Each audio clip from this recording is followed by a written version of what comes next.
Waouh, ça va vite et c'est très très bien parce que mon coup de cœur, c'est Drive to Survive saison 3. Le Yeah! retour de la Formule 1, la nouvelle saison donc vient de commencer avec le Grand Prix de Bahreïn et sur Netflix, ils viennent d'envoyer la troisième saison de Drive to Survive. Au programme, on suit toujours les exploits des meilleurs pilotes. Eux, il n'y a pas de femmes dans la Formule 1 pour le moment. Il y a eu de très bonnes vannes le jour du 1er avril qui annonçait la première femme pilote de Formule 1, mais non, on n'y est pas encore. Donc, on suit les 20 meilleurs pilotes du monde dans les bolides les plus rapides. La mort est présente à chaque tournant. Et surtout, moi, ce qui m'a intéressé dans cette nouvelle saison, au-delà de la mort vraiment physique, avec les gros accidents, avec les doigts qui peuvent être coupés, brûlés, bon, il y a eu des décès, il y a eu des accidents vraiment marquants. Et l'épisode 9 en particulier est très, très marquant. C'est très bien réalisé. Ils se sont donné quelques libertés sur le montage, bien évidemment, par rapport à ce qui se passe vraiment. C'est-à-dire que quand vous regardez Drive to Survive, surtout la saison 1, c'est très bien monté. Ça vous donne vraiment envie de regarder des Grands Prix de Formule 1. Et quand vous les regardez, vous vous rendez compte que là, qu'est-ce que c'est chiant. Ça double peu finalement. Il y a peu de grandes actions. Et ce qui nous intéresse dans cette série, c'est surtout les coulisses de la Formule 1. Là, en l'occurrence, on arrive à la troisième saison. Les écuries ont commencé à comprendre l'intérêt de jouer le jeu, mais tout le monde ne joue pas le jeu de la même manière. Mercedes et Ferrari sont plutôt dans une sorte de communication. Ferrari, ils font très attention. Ouais, attention, attention, il y a le micro juste au-dessus de ta tête. Donc, tous les mots sont pesés. Ce qui fait que l'exercice n'est pas vraiment direct. Il y a quelques patrons d'écurie qui, eux, osent jouer le jeu, comme Gunther Steiner chez Haas et comment il s'appelle Le mari de la Spice James Girl. Horner.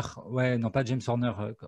Oui, le mari de Jerry Halliwell, pardon, qui, par exemple, peut te sortir des phrases du genre là, voilà, il manque un peu de fuck you attitude. Tu vois, et ça, tu le retrouves pas chez tous les patrons parce que c'est très policé, tellement les enjeux financiers sont importants.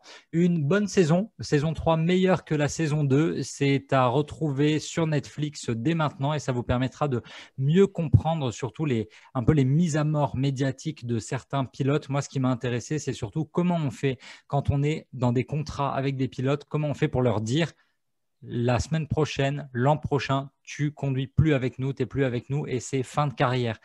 La vitesse, c'est vraiment une drogue. Il t'explique bien l'adrénaline que ça procure. Et quand tu n'as plus ça, c'est un peu la fin de ta vie. Donc, c'est très, très puissant. Hein. C'est voilà, du pain, des jeux, de la vitesse, de la mort, du sang, tout ce qu'il faut dans un bon divertissement. Alors, mon coup de cœur, il est très clivant, il date un peu, c'est The Stand. Je sais que les gens n'ont pas aimé The Stand, mais c'est un coup de cœur parce que je suis fan de Stephen King et je suis toujours très curieux des adaptations de Stephen King, surtout en série télé. Faut être clair, 95% sont ratés parce que les bouquins de Stephen King, c'est un genre à part qui est tellement puissant que le mettre à l'écran, c'est quand même souvent pas à la hauteur de ce qu'on a pu imaginer dans nos têtes. J'ai aimé The Stand parce que d'abord, ça m'a fait voyager. On est quand même bloqué en France depuis 1 an et demi maintenant. Et donc, aller aux États-Unis dans une époque où il n'y a pas de masque, mais que ça parle quand même de virus, j'ai trouvé ça assez jouissif et assez amusant. J'ai adoré The Stand parce que les acteurs, il y a une panoplie d'acteurs, tous plus incroyables les uns que les autres.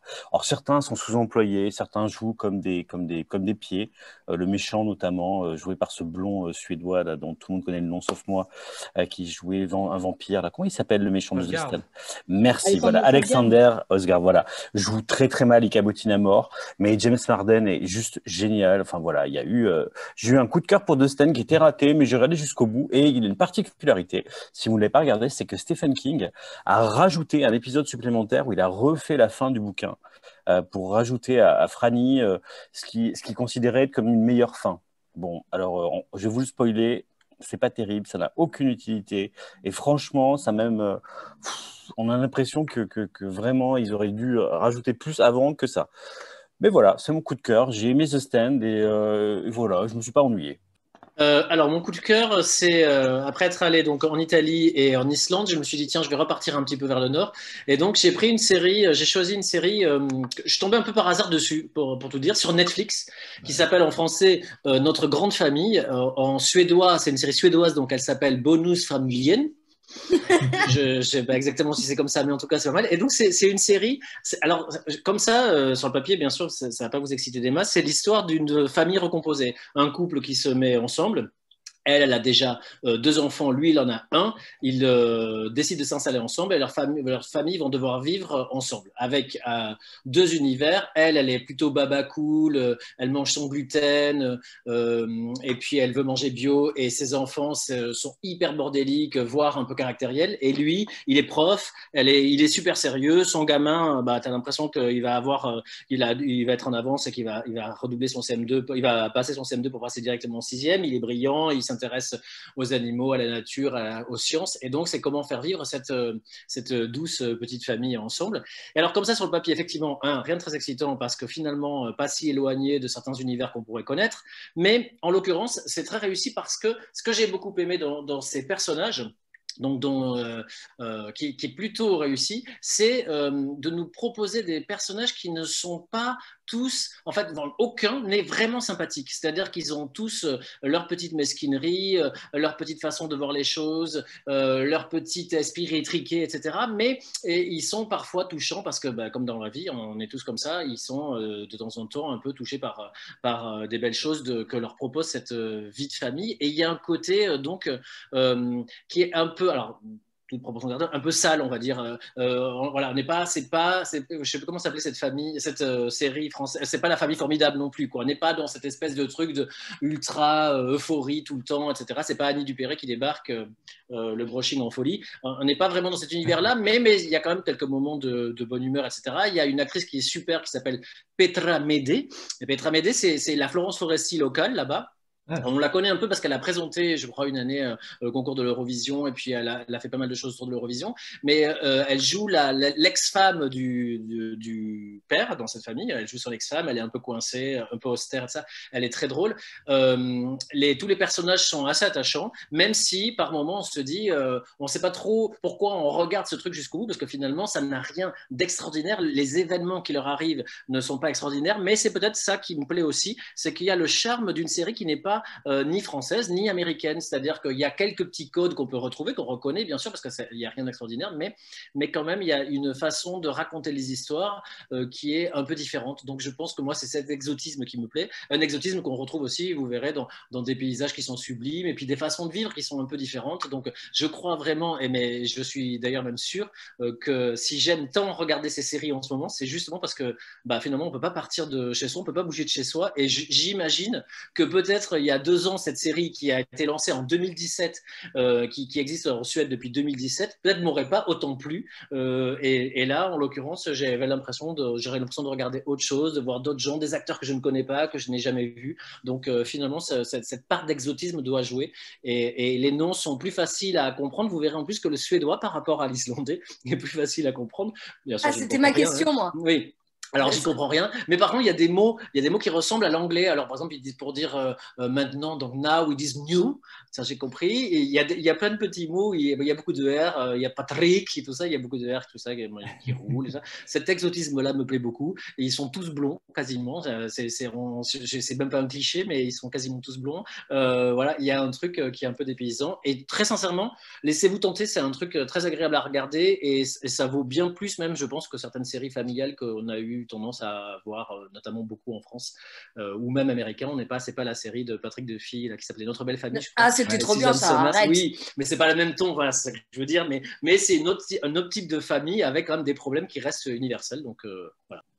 Mon coup de cœur, c'est la série Viking. Alors moi, c'est une série que j'ai découverte tardivement, puisqu'elle date de 2013. Je l'ai découverte que l'année dernière. Et sincèrement, je ne sais pas comment j'ai fait pour passer à côté au départ. Parce qu'il y a quand même tous les ingrédients qui sont réunis pour attirer la petite personne que je suis. Donc, ça parle de Viking, évidemment. Donc, on suit Alors, c'est pour toi, Fabrice. Je sais que tu parles mieux. Là, c'est du norvégien, mais écoute, voilà, on suit Ragnar Lothbrok et sa famille et ses amis. Ils partent gaiement piller l'Angleterre. Donc, ça pille, ça tue, ça torture. C'était vraiment fait pour toi, du coup, Noël. Je comprends mieux. J'allais ajouter ça viol, mais du coup, tu m'as coupé dans mon élan. Mince. Les gens vont avoir une image de moi terrible, en fait. Cette fille est très bizarre. Il n'y a que des hommes barbus, poilus, musclés, c'est vraiment pour toi. Non, mais oui, il y a tout pour... Non, avec des cheveux longs.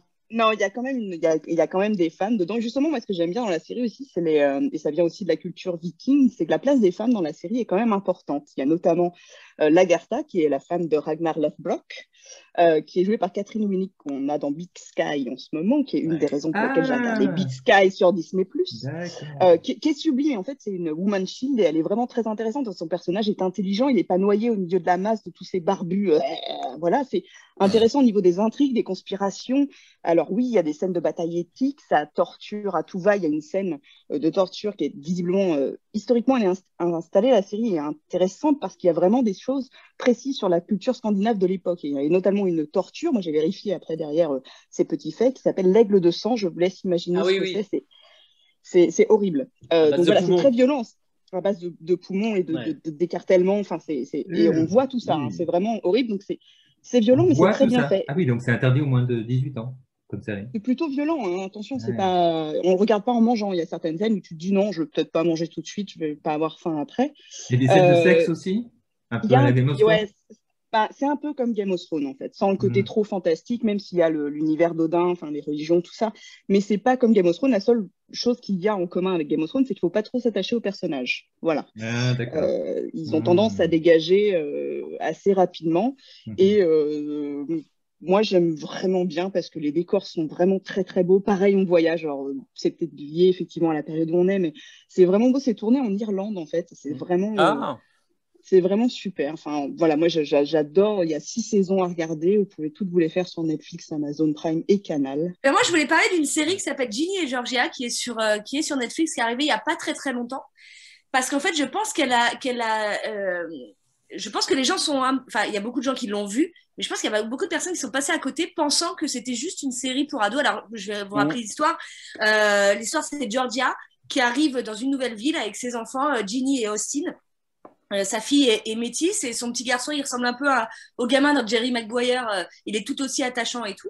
Et en fait, elle arrive dans cette ville, on apprend que son ex-mari, enfin que son mari est décédé, et elle s'installe. Et en fait, elle n'a pas énormément d'écart avec sa fille parce qu'elle a eu sa fille à 15 ans. Et en fait, quand on regarde la bande-annonce, on se dit, bon, bah, ça va être un truc un peu... Alors, bien évidemment, Ginny, elle a beaucoup de réparties, elle est très drôle, elle est très sympa. Georgia, elle se sert vachement de ses charmes pour séduire les gens et pour avancer et pour évoluer dans la société. Elle est très drôle aussi. Et quand on regarde la bande-annonce, on se dit, bon, bah, ça va être une énième série pour ados voilà, que Émilie adorera, mais que moi, je vais clairement passer à côté. Et en fait, c'est plus que ça, c'est un peu plus profond que ça. Ça aborde pas mal de sujets de société et de façon très intéressante et très intelligente. Et peut-être parfois des façons qu'on a vues un peu à droite et à gauche, mais parfois c'est un peu plus couillu. Et voilà, j'avais envie de rendre un peu ces lettres de noblesse à cette série parce que je pense que là, dans les 6 qu'on est, je suis la seule à l'avoir vue. Et je pense que les 5 autres vont me dire que sur le papier, en regardant la bande-annonce, jamais ils y seraient allés, alors que voilà. M'est avis que vous pourriez être agréablement surpris par cette série. Elle est dispo sur Netflix depuis vendredi. Elle s'appelle The Serpent. C'est avec Tahar Rahim qui interprète Charles Sobrage. Je ne sais pas bien le prononcer, mais il le prononce à chaque fois à l'anglaise dans la série, donc Sobrage. Alors, en gros, c'est l'histoire vraie d'un serial killer qui est trafiquant de diamants. Ouais. C'est un Français d'origine indo-vietnamienne et il aurait assassiné au moins une douzaine de hippies dans les années 70. Ça se passe entre la Thaïlande, l'Inde et le Népal. Alors, les critiques sont assez mitigées, hein, on va le dire direct, voire très mitigées, notamment parce que ça joue beaucoup sur des allers-retours dans le temps, avec des flashbacks qui s'entremêlent jusqu'à parfois pouvoir potentiellement s'y perdre.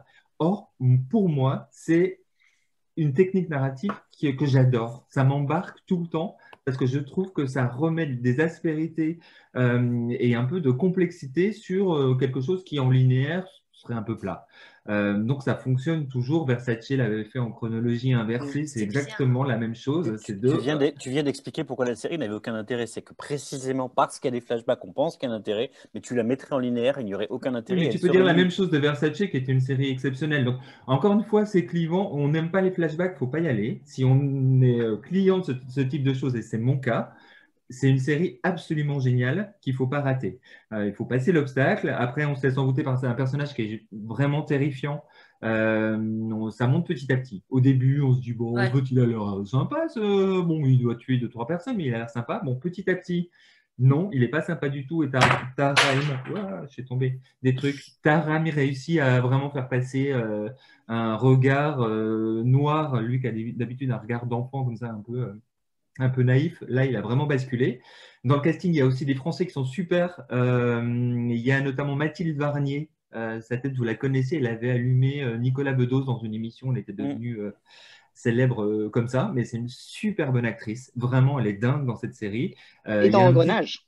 Et dans Engrenage. Il y a un petit qui s'appelle Fabien Frankel qui est très bon aussi dans la série. Il y a plusieurs Français. Ça parle en français assez souvent. C'est produit par la BBC et diffusé par Netflix. Mais ça aurait pu être coproduit par des Français, objectivement, parce que c'est un Français. Il y a du Gainsbourg tout le temps. Il y a une BO qui est dingue, avec du Gainsbourg, du Dutronc, du Charles Aznavour. Et ça fait super plaisir. Dans les acteurs, il y a un acteur dont je vous ai parlé il y a 2 épisodes qui s'appelle Billy Hall, qui m'avait scotché dans Mother Father Son. Alors, il est dingue. Après, il a un peu les mêmes trucs que dans Mother Father Son, donc j'aurais besoin de le voir dans un autre rôle quand même pour être sûr que c'est un acteur de génie. Mais là, ça marche bien dans son personnage, encore une fois. Donc, c'est génial. C'est le mec de l'ambassade, c'est ça? Exactement. C'est lui, alors qui est plutôt un beau mec dans la vie. Là, il est grimé il est formidable. Il ressemble à rien et il est très vénère, mais en fait j'ai un peu enquêté du coup pour comprendre effectivement le petit mec de l'ambassade était très vénère, donc c'est pas lié à l'acteur, ça marche bien comme ça. J'ai adoré la reconstitution de Bangkok des années 70 sur la route de Katmandou. Objectivement, on la connaît pas tant que ça et c'est assez bien foutu, c'est une reconstitution plutôt exigeante, enfin, je l'ai pas trouvé cheap. Il y a des défauts évidemment dans la série, au-delà du côté un peu alambiqué des flashbacks. Le premier défaut qui moi me rend hystérique, je déteste ça, ça me rend fou. Le personnage principal féminin qui est un personnage de québécoise, et donc qui sait pas parler Jenna français. Coleman, qui est une actrice qui parle québécois, je sais pas, qui parle français, un peu comme Fabrice parlerait l'islandais. Voilà. En gardant tout le respect Donc, qu'on peut avoir, vous voyez, mais en gros, approximativement. Tu sais que pour la petite histoire, sa première réplique, sa toute première, avec donc on l'a mis, tu vois, et là je regardais, je fais, mais elle a dit quoi? Déjà, je savais pas si elle parlait en français ou en anglais. Ouais. Donc on est revenu en arrière, on l'a réécouté, et surtout que c'est une scène avec Tahar Rahim, donc a priori Tahar, il peut lui dire, on ne comprend pas. Elle reparle, enfin on a réécouté, on ne comprenait toujours pas, j'ai été obligée de mettre des sous-titres pour comprendre ce qu'elle disait. Et ça m'a rendu hystéro. Je suis comme toi, Eric, c'est le genre de truc qui peut me ruiner une série. Je ne supporte pas ça. Parce qu'en plus, il y a un casting français qui est génial, où ça joue bien et en français et en anglais, c'est super agréable. Là, ils font ça, et ce qui est drôle, vous n'avez pas encore vu peut-être, je ne sais pas où vous en êtes dans les épisodes, mais c'est que… 3 ou 4. Donc, vous ne l'avez pas encore vu. Il y a un court moment où on entend sa mère, et c'est exactement la même chose. Donc, sa mère qui est québécoise, on l'entend parler, où elle fait de la phonétique, de toute évidence, elle ne comprend pas ce qu'elle dit. Je ne comprends pas, c'est complètement fou. C'est un grand classique des séries. Dans The Boys, un des personnages principaux était un Français joué par un Israélien. Et mais on comprenait tout ce qu'il disait. Tu vois. Là, on s'en fout pas. C'est vraiment une erreur énorme. Et surtout, vraiment, la première scène, la première phrase, celle où on est revenu en arrière, elle parle à Tahar Rahim qui lui répond. Donc, tu te dis, je suis désolée, Tahar, mais putain, mais dis-lui qu'on ne comprend pas. C'est-à-dire qu'elle dit, oui, il y a de l'ambiance, il y a une sacrée ambiance, et tu ne comprends pas. Après, quand tu vois les photos d'époque, elle a été prise parce qu'elle ressemble quand même énormément à la fille de l'époque aussi. Oui, je comprends, mais je suis sûr qu'ils auraient pu trouver au moins une Française, pas forcément québécoise, mais une Française qui… Elle est anglaise en fait, la comédienne, parce qu'on a regardé après, elle est anglaise. Ouais. Elle est super, hein, ceci dit. Et je pense qu'il y a des choses qu'elle joue vraiment en phonétique, elle les joue avec une intensité. Si t'es pas français, vraiment tu la trouves super parce que tu entends moins ce problème. Mais pour nous, c'est un vrai sujet. Donc, c'est dommage, mais il ne faut pas que ça vous empêche de foncer sur Netflix, voir Le Serpent, 8 épisodes.